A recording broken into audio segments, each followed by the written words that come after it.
सवाल हमारे सामने मौजूद है। सबसे पहले डेटा बनाएंगे। बहुत सिंपल सवाल है।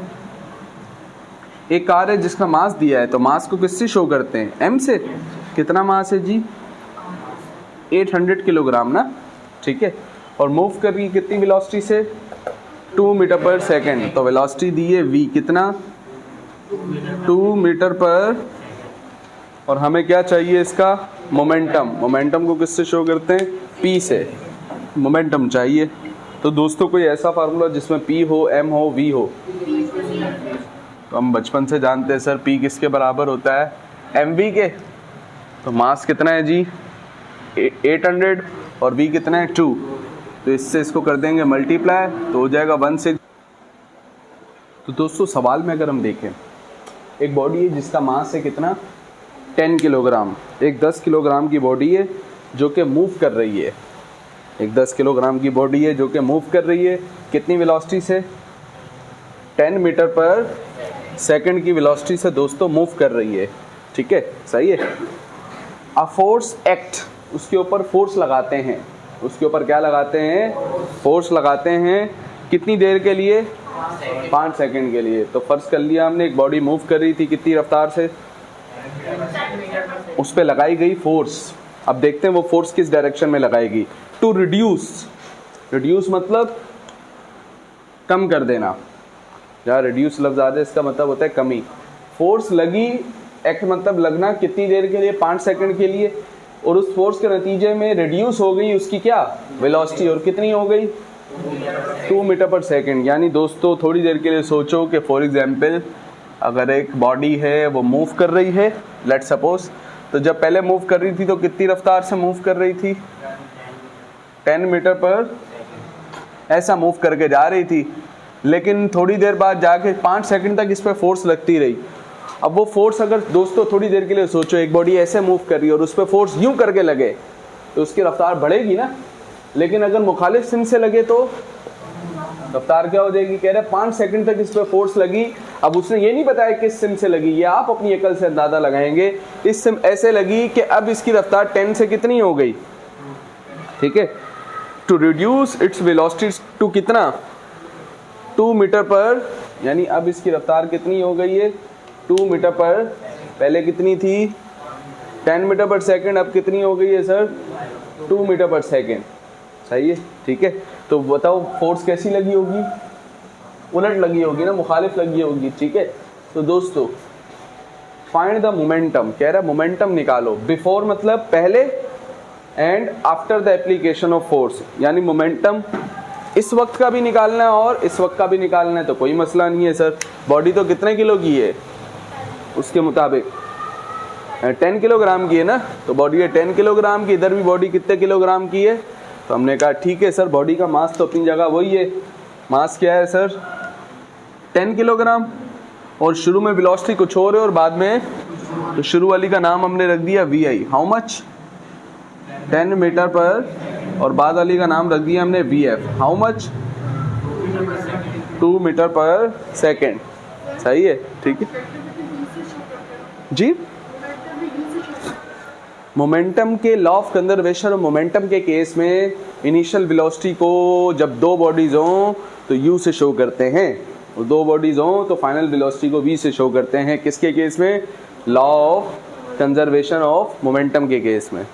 सही हो गया, ठीक है।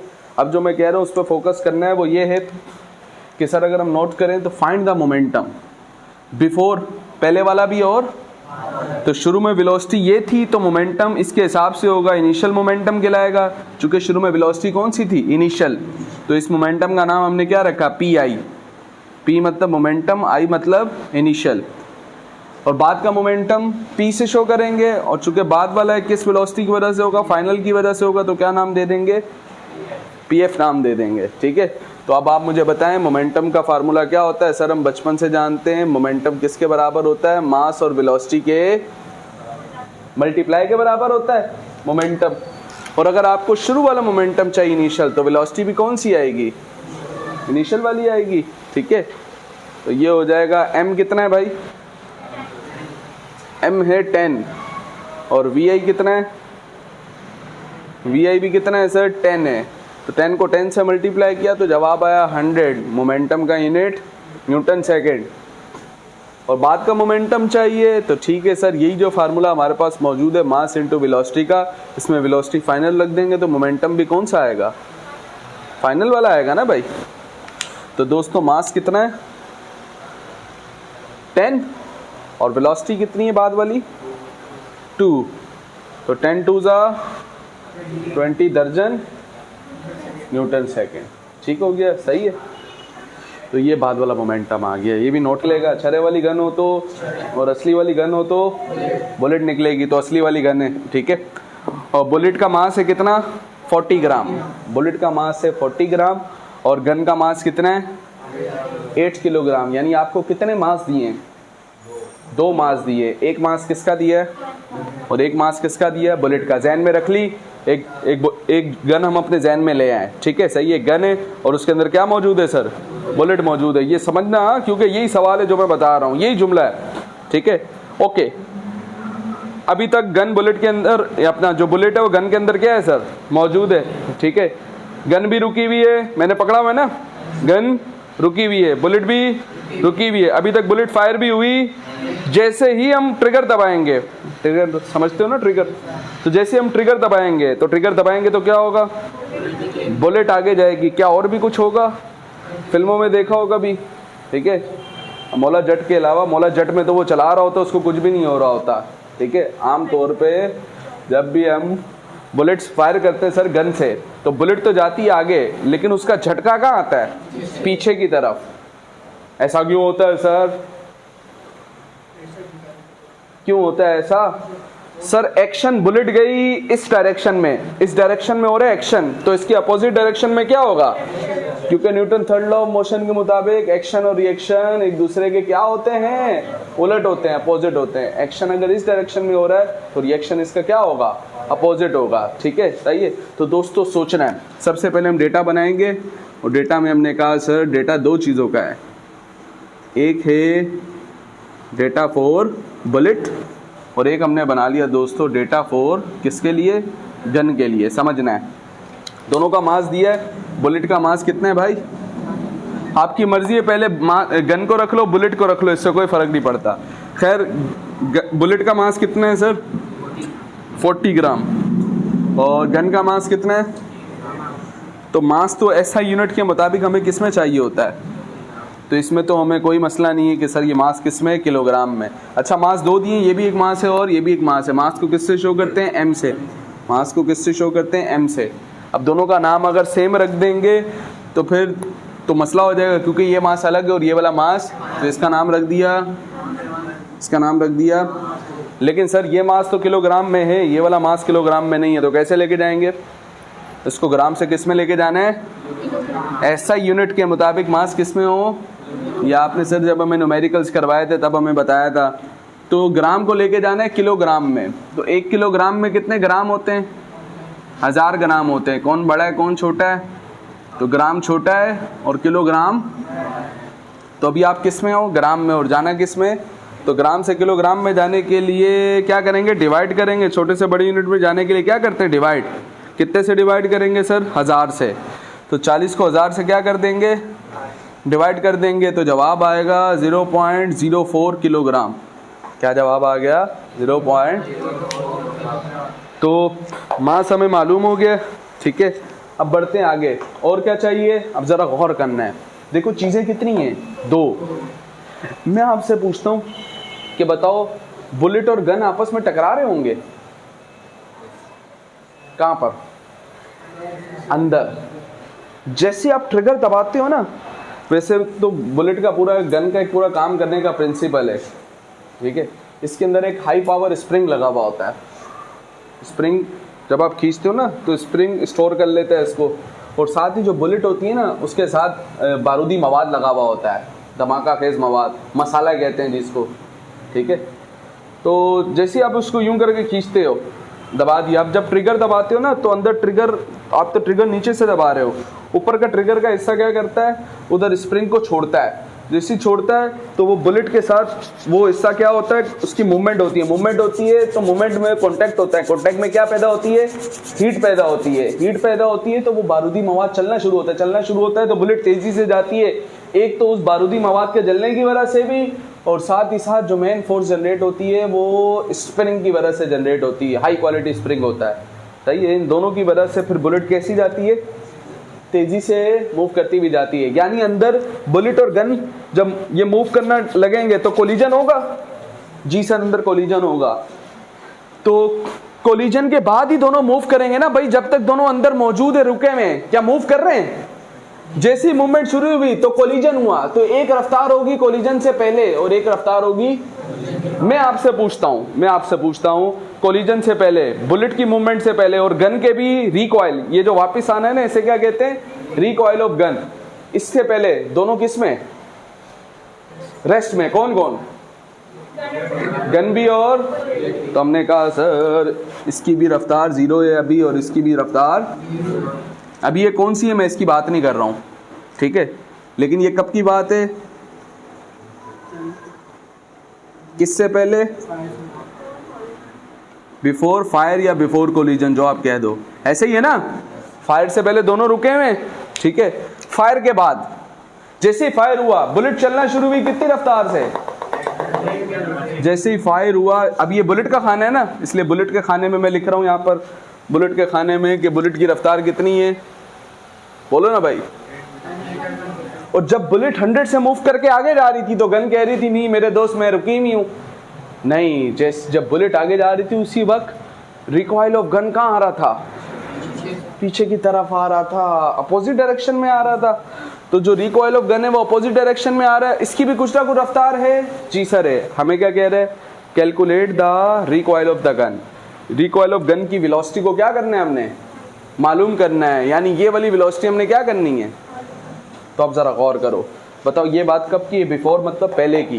तो पहले वाली वेलोसिटियां कौन सी वेलोसिटी होती हैं, इनिशियल वेलोसिटी। ये भी इनिशियल वेलोसिटी है फायरिंग से पहले, और ये भी, ये पहली बॉडी की इनिशियल वेलोसिटी है तो इसका नाम, ये दूसरी बॉडी की इनिशियल वेलोसिटी है तो इसका नाम, और ये कौन सी वेलोसिटी है फिर, फायरिंग के बाद वाली फाइनल वेलोसिटी ना। फाइनल वेलोसिटी को किससे शो करते हैं, v से। फाइनल वेलोसिटी को, चूंकि ये पहली बॉडी की फाइनल वेलोसिटी तो इसका नाम v1, ये दूसरी बॉडी की फाइनल वेलोसिटी तो इसका नाम।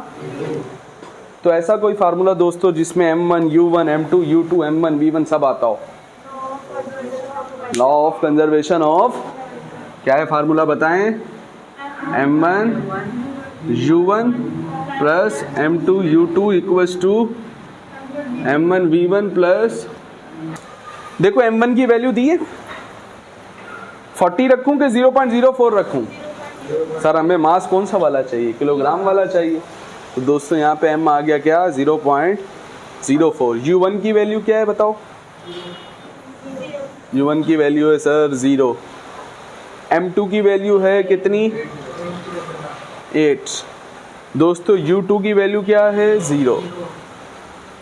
m1 की वैल्यू 0.04, साथ में क्या लिखा है, v1। v1 की वैल्यू 100, फिर क्या लिखा है m2, m2 की वैल्यू 8, साथ में क्या लिखा है v2, और v2 की वैल्यू सर हमने क्या करनी है, मालूम करनी है v2 की वैल्यू, सही है।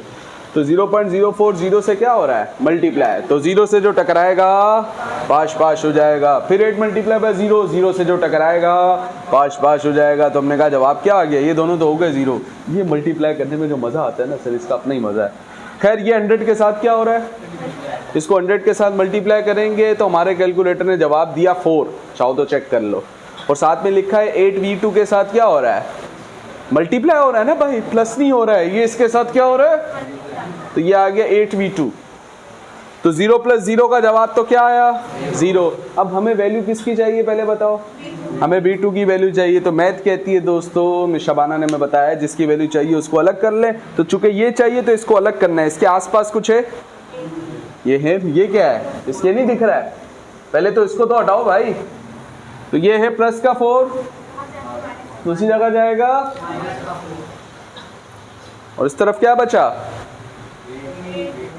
8v2। तो 0 में से 4 गया तो क्या बचा? कैलकुलेटर ने जवाब दिया -4। हमें किसकी वैल्यू चाहिए? V2 की। तो 8 यहाँ पे V2 के साथ मल्टीप्लाई हो रहा है, दूसरी जगह जाएगा तो डिवाइड कर देंगे दोस्तों। -4 से 8 को डिवाइड करेंगे, एक तो माइनस है, हमारे कैलकुलेटर ने जवाब दिया -0.5 दर्जन। वेलोसिटी यूनिट मीटर पर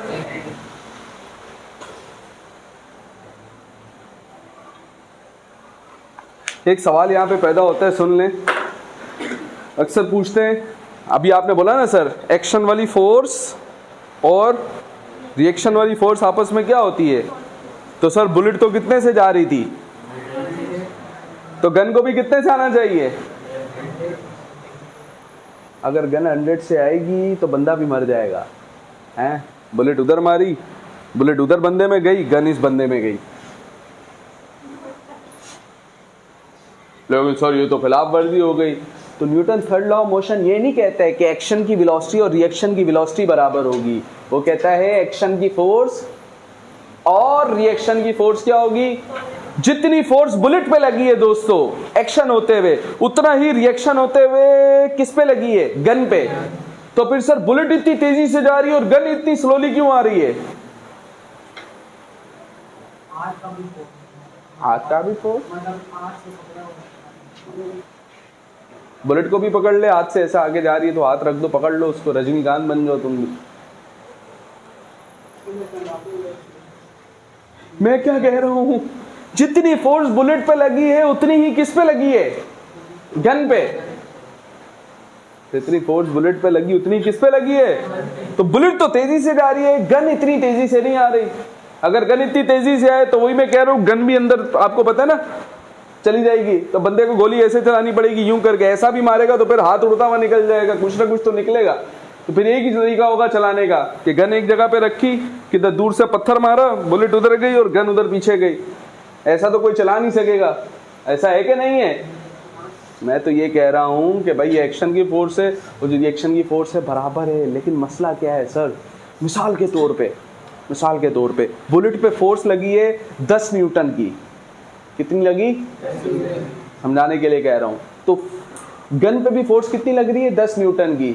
एक 10 न्यूटन की फोर्स आपने दी बच्चे को, इतना सा बच्चा, उसको आपने 10 न्यूटन की फोर्स दी, यूं करके, ऐसा यूं करके आपने उसको 10 न्यूटन की फोर्स दी। और एक पहलवान बैठा हुआ है 200 किलो वाला, उसको भी आपने यूं करके 10 न्यूटन की फोर्स दी। किस पे असर ज्यादा फील होगा? तो सर आपने छोटे बच्चे को मारा तो उसकी मूवमेंट क्या हुई? ज्यादा।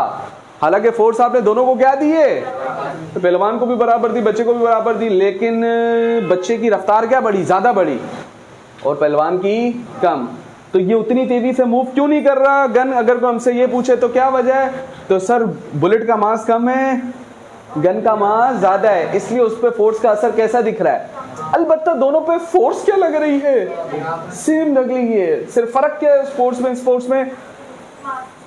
मास का भी फर्क है और डायरेक्शन का भी फर्क है ना सर। किसका फर्क है?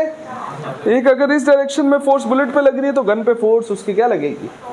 अपोजिट डायरेक्शन में लगेगी। सही हो गया। और फिजिक्स में जहां कहीं माइनस साइन आ जाए उसका मतलब कौन सी डायरेक्शन होता है? ये माइनस साइन क्या शो कर रहा है? कौन सी डायरेक्शन को शो कर रहा है? अपोजिट डायरेक्शन को शो कर रहा है।